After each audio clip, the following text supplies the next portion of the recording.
And now, without further ado, I would like to introduce you guys to Miss Clarita De Quiros. Hello, What's up? what's up? You're good. Thank you for having me. Very good. It has been forever. It has been I'm so forever, sorry. like everybody else, I know.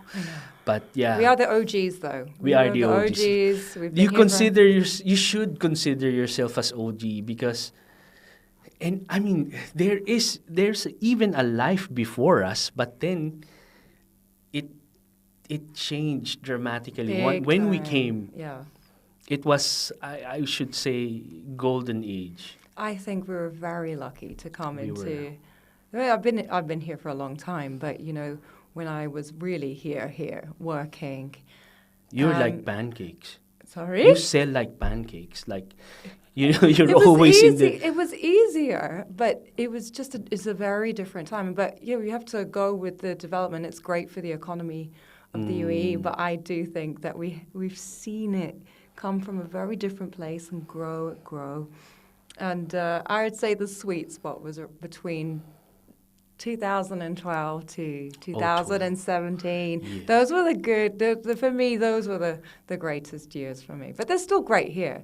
It's very different. And I think if I were to still be like 19 or 20, come into Dubai and try and do what I did back then, but in It's the gonna time be now, different, yeah. I think it would be very difficult. I have to work. I mean, I worked hard, Yeah. but I'd have to work a lot harder. It's different. It's just a different time. Oh, because come to think of it, if we started it, people follow, and that's why we're and people think that it must be good. It must be nice. It that is that nice. term. It must be nice. Yeah. It is nice. It is good. But yeah. what they never see, but what they're not aware of, is the hardships that we went through. Yeah, big you time. know, Yeah, there was. developing it. I don't even think. I think Instagram was like 2012, 2013, and that was just pictures with all these crazy filters. Remember, everyone's Instagram with the crazy overexposed and the sepia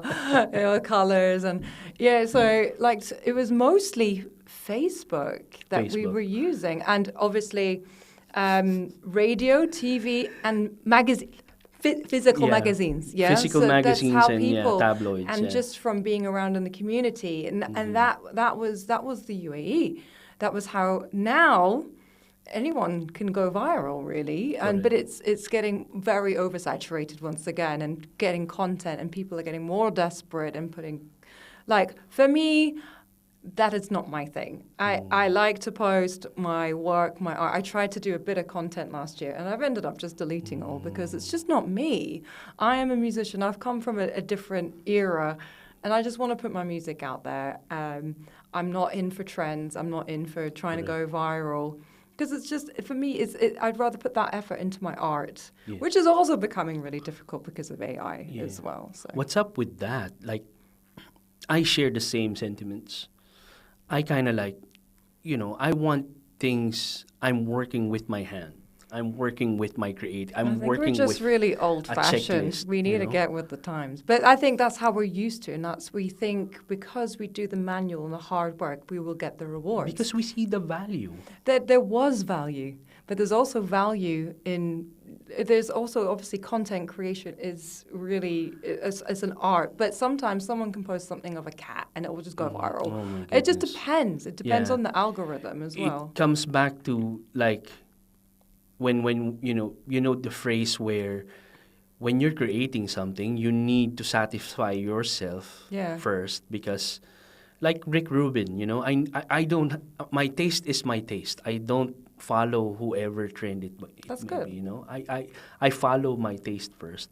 But I've been a part of your journey for a long time, and can you share those memories that we have, like? First we were doing test shoots, and then I did many shoots. You did the Speak, Delete, Repeat front cover, right? Front cover. Yeah, you did the when I'm like yes, and Addicted. I think you did It was in the piano, right? On the piano, my hair black. I'll and share white. those thumbnails for you guys. And did you do Blanket of Secrets as well? I can't remember. I think you did. I Secrets. think you did a few. Then we did many things. And then we did the black and white shoot. That was the Lumens. I love the black and white. Oh my God, I have it on my cover. It's one of my favorite photographs, I like that photo. It's really beautiful, yeah. And it come across because, see, a part of creating not just content, it's basically brand awareness. Yes. So one of an artist's dreams, I know I mean, in your part, you would love to perform in a big, stadium. In our part as artists, not just painters, but photographers, visual artists, would like to be a part of an exhibition. Yes. And to have a personal solo exhibit. Yeah. So no one's giving any chance. No one is giving any opportunity. But I pushed it. Like, I got friends with a restaurant manager and said, "Can I show here? Can I make a show?" "Yeah, go ahead. That's Just good. Bring your people in." "Okay, fine." That's so good. That's a good hustle. to spearhead the whole thing, Yeah. because I remember photographers can only exhibit their work if there is some sort of an event, which will be, again, grand stores is such a instrument for that, because they kind of like give opportunities to artists like me doing it. But spearheading it, I think that's one of my, accomplishments back in the days. Yeah, I don't think anybody was that. doing what you were doing when it comes to photography. It was very unique. Yeah. Now we're doing podcast. Where did we end up to? No, because see, this thing, I don't know, for me, it's a movement. We need to move. We need to find different opportunities. We don't wait for opportunities, right? What do you think? I'm a very don't ask, don't get kind of person. Always ask, hustle. I mean, the reason why some of the things have happened in my career is because I've just harassed people almost, and like you said, when it comes to, you have to evolve as well whilst keeping your art, and I think that's very, very true as well. But keeping your identity is something, and not being able to evolve in current situations could limit you. Sometimes, for some artists, it works because that's who they are, that is their style, that is their price, and it sometimes works. But I literally don't know where art is going to go in the future. Oh, I do know that with the rapid expansion and increasing rates of artificial intelligence, like music being produced, the songs are getting very, very recognized. But who's going to perform these songs? It's going to be a needle in a haystack, isn't it? Everything will get lost. But there will always be the ones that are at the top. Even if they're AI or not, you're going to need a human to perform it. Yes. And that human should be charging a fortune. Correct. 100%. Like, if someone sounds like my voice, an AI, and the vocal ability was within my range, and they're like, "We need someone to sing this song. It's an AI artist. We need some." And I'm like, "Okay, if you want that, I'm going to be charging you 5 times the amount of money." But you know what I think? I think it's going to be noise. I think it's going to be saturation. I think it's going to be, as I said, a needle in a haystack. But what is important is, what you mentioned is identity, style, and, clarity, which is your name, Clarita. Yeah, clarity. I'm split with that theory. There is already a needle in a haystack.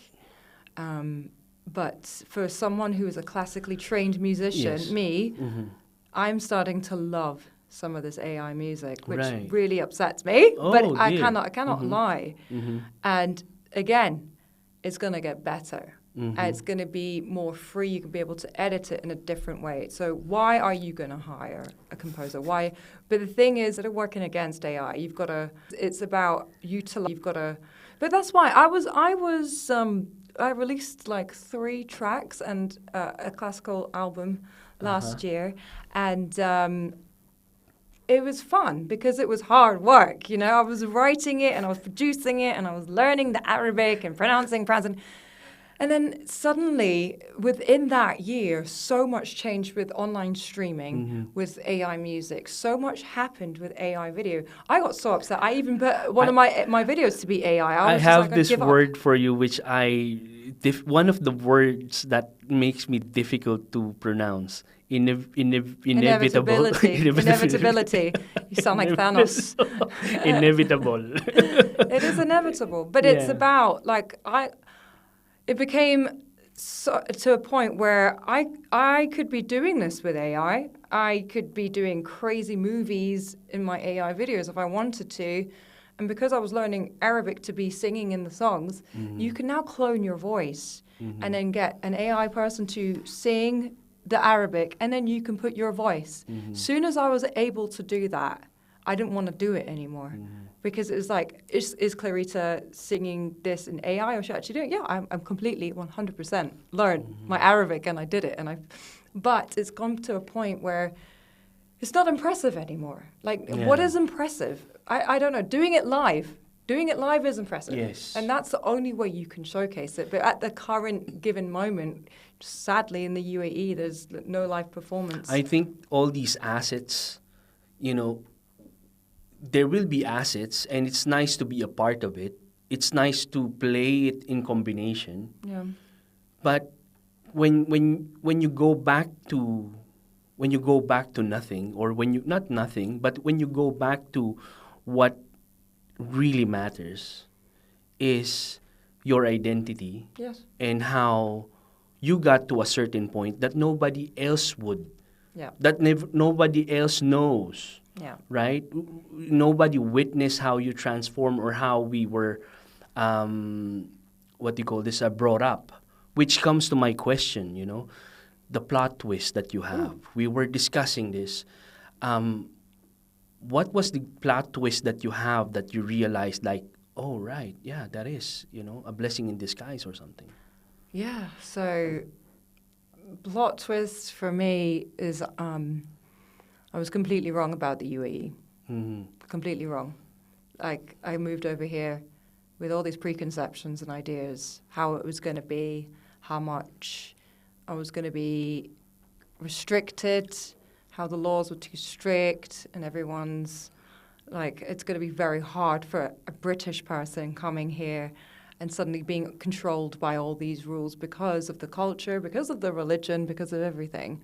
And it turned out it was the best thing for me. It was amazing. I loved the strictness, because without the strictness, there's no safety. And coming from a Western culture, coming into a Middle Eastern culture, it was incredible. It was the best thing. I changed the way I dressed. You raised yourself. The UAE raised me. The UAE raised us. The UAE raised me. It did change me. Not because it just happened because I just realized when I was going back after being here. So for the first 5 years, I got back. I'm like, okay, it's fine. Then I went back after 10 years, and I went back to the UK, and I was like, ooh. Don't know if I like how things are. You feel the difference. I felt different. I was like, oh, there's PDA. But people I was like, oh, it was so shocking. And I was thinking, am I a prude now? No, I'm not. It's just, and then just the way we behave, the respect, the safety. And then I went back after 15 years, and I was like, do you know what?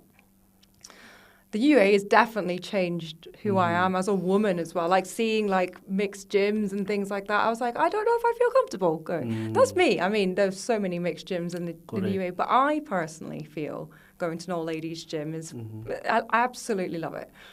We all get dressed up, and it's just for girls, I don't know if your partner would be happy if you're getting dressed up and going to the gym, and you with a bunch of men, and be like, why is she putting makeup on? But my husband doesn't care. He's just it's just very relaxed. So there's so many different things. I do love the UAE, and they're going to be like, oh, Clarita, she's another one of these influencers been paid to say the UAE is amazing, blah, blah, blah. No. Yeah, I have been paid. They paid me in great rewards and safety, opportunity. And this is another thing. Tell me another country in the world where everybody stands by their government. Habibi, come to Dubai. But I'm not saying that. But you should see what's going on in the UK. Everyone's like, I can't. Oh my God, what a mess. I do have, in fact, the same, but it's a different take, a version. Right. I'm happy.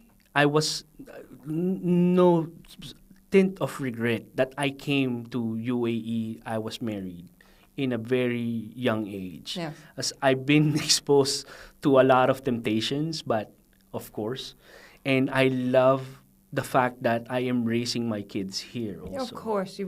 There's a lot of things that you don't have to deal with in your head. Like having crime. You have your child out 14 years old at at 10 o'clock at night. Evening. Yeah, you don't. You never. But the thing is, you don't realize you wouldn't do that in the UK or Europe. You wouldn't do that in Manila. No, you wouldn't do it in Manila. I'm sorry, I'm really targeting you because that's my experience. But there's a lot of places, but there's a lot of things that we don't need to worry about. Correct. Thank goodness because of this region. And I think, that misconception that the UAE was going to almost, because I was a woman, I was young, and they won't allow me to do certain things. No, they gave me everything, and they supported me. And it's I wouldn't be where I am today without the UAE. If I was trying to do this back then in the UK, one, I wouldn't have got paid for it as much. Yeah. And I think I was quite new to the region and the whole arts and singing and things like that. Originals artist. I wasn't just a covers artist. Yeah. It was new. So I was... Yeah. There was a lot of opportunities, but too much. Speaking of new and opportunities, what do you have now in store? What's in the future for you now? I don't know. I've studied. I've done everything. Dr. Clarita. Yes, I know that's gonna take. Any work on a new album? I don't know. Right, I've got so much. I've actually was supposed to release a track in November last year. Singles. It was Kuli Makan. Everywhere, every place. It's a very beautiful song, from beginning to end, all in Arabic. I could sing it for you right now. It's it's not AI. And I just anywhere, everywhere. Everywhere. Wow. Everywhere. It's the literal translation is every place. And